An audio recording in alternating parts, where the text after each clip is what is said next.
grande celebración ante el altar de Dios, llenas de flores,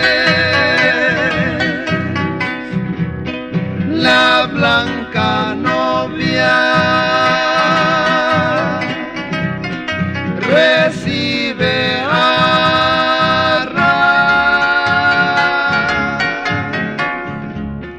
en su bendición Lucía, en su bendición Lucía. Te suplicamos, Señor, este casamiento que hoy se celebra, que tenga vida eterna bajo tu augusta bendición. ¡Que vivan los novios!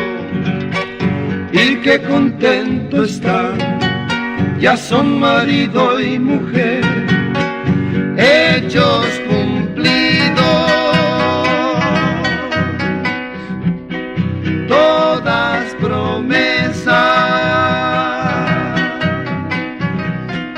sendas dichosas,